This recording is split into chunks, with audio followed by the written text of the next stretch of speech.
Hey, thanks for joining me. So, I have been looking for a small trimming plane for use with my instrument repair. And I was at Lowe's and I happened upon this little Jorgensen plane. And I didn't realize Jorgensen, I use a lot of Jorgensen clamps. Didn't realize they made planes. You can see the familiar orange color. Little tiny trimming plane, but there's some things that really fascinated me about this. It's low angle, so it's 20-degree bedding angle on the blade, or on the iron, and it's got an adjustable adjustment for the blade depth. So seemed like a pretty neat deal. It was only $15. So I'm going to put it on the bench here. Let's take a look at it. Some good stuff, there's some bad stuff. I'm going to use the plane, a little bit of tweaking, but I want you to kind of see what it is. If you need an inexpensive trimming plane, it's a good option, but like buying any inexpensive plane, even a Stanley these days, you're going to have to do some work to get it tuned up. So it's not going to be like a neat, one of those high dollar planes that everything's perfect when you get it. You're going to have to do some tweaking on it. But anyway, let's take a look at it. $15, not a bad deal. Okay, this is the little 102 trimming plane by Jorgensen. It seems to be a neat little plane. Like I say, it's got an adjustment for the blade. Of course, got a real traditional design in terms of the cap that, locks down the blade. Comes apart really easily.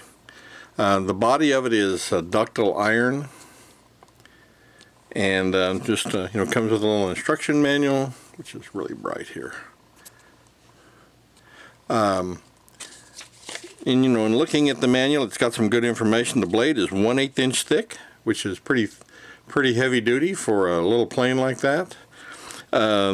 It's ground at a 25-degree angle, the edge of it is, and it sits at a 20-degree angle in the body of the plane. So it's a 20-degree angle. That makes this a low angle plane, which makes it really good for even planing end grain. And a lot of woods used in making instruments have a lot of wavy grain in them, and so you can actually be running into end grain while you're not actually planing the end of a board.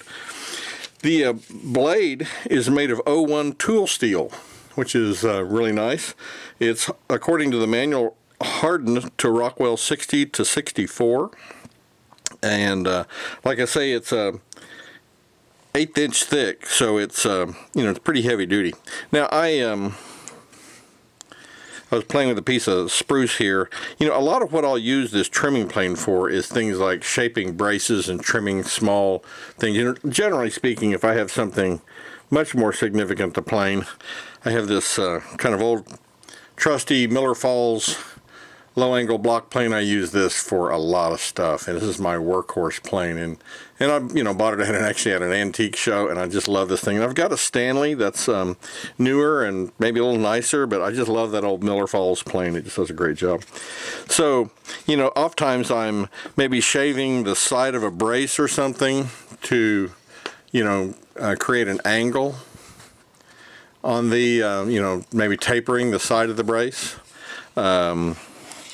This blade, once I got it sharpened, just makes really beautiful shavings. Just cuts really nice.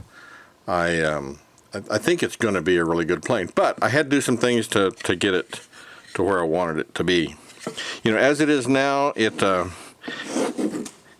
cuts really nicely, makes good shavings, and but let's kind of bust it apart here.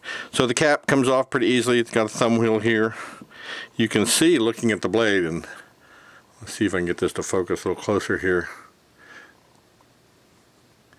This is pretty thick blade. Like I say, it's 1/8 of an inch, and so I've got it sharpened up, made sure the back was flat, and it was the whole thing is machined. It was nice and flat. I did do a little work on the bed of the plane here. The angle, parallel angle or parallelism between the bed and the sole was a little off, so the blade tended to be higher at one side than the other.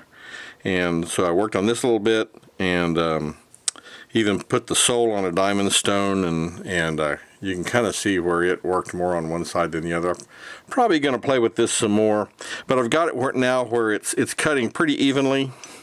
You can see the adjustment on this, you know, blade depth adjustment here. You know, and it goes together really easily. You really don't have any lateral adjustment on the blade. There's very little wiggle room there, so you can't really adjust. If the blade's not coming out even, you can't really adjust it. So it pretty much is what it is in terms of the angle. So that's one of the reasons I'm going to have to work on that angle just a little bit more. It's probably the easier thing is probably just to change the angle of the edge of the blade. In other words, sharpen it so that the blade is not perfectly square on the end, but actually slightly at a slight angle to compensate. But I've got it pretty close now. I'm going to play with this some more. This is just a really neat little plane. It is very small. So this thing is only like 3 and roughly ½ inches long. It's pretty small in size. You know, the whole thing is not even 2 inches tall, and I think the blade on it is like 7/8 of an inch wide. So it's a tiny little plane, but it's just perfect for trimming braces and other small things when you're working on instruments. And like I say, Lowe's had these for $15. I had to destroy this bubble pack to get it out. But it comes, you know, in a blister pack like this, and it's the model 102 trimming plane by Jorgensen. So, you know, it's for $15. Yes, it does need some tweaking, you know, and maybe if I were to go buy another one, the next one might just be perfect in terms of all the angles. I guess I could have returned this and said, hey, this is not quite straight. But I like working on tools, and so working on this and getting it straight, tweaking it the way I want is not a big deal. And I mean, obviously I don't do this for a living. This is a hobby. You know, if I had to do this for a living and had to spend my time that I would like to be using to make money tweaking a plane, I'd probably be better off buying a more expensive plane. But like I say, this is a hobby, so you know, it's not anything out of the ordinary to go ahead and work on something like this. Now, many of you may be familiar with the Jorgensen name if you've used their clamps. Jorgensen's been around for a long time. So when I looked at this and I saw the name, I'm like, wow, that's a familiar name. Unfortunately, this is made in China, but which maybe speaks to the quality of manufacture, but it in general, I think the good outweighs the negative. So you get a good quality trimming plane. The body is made of, you know, ductile irons, cast iron. It's not aluminum like some of them, the small planes. It's got a good heavy-duty blade made of 01 tool steel that's good and hard. It's got an adjustment for the depth of the cut, where a lot of you just going to have to manually fiddle with it. The construction in general, I think, is pretty good. Be prepared to do some tweaking. I probably went the long route trying to level the bed on this thing. I probably should have just changed the angle on the blade. That would have been the easier way to fix it.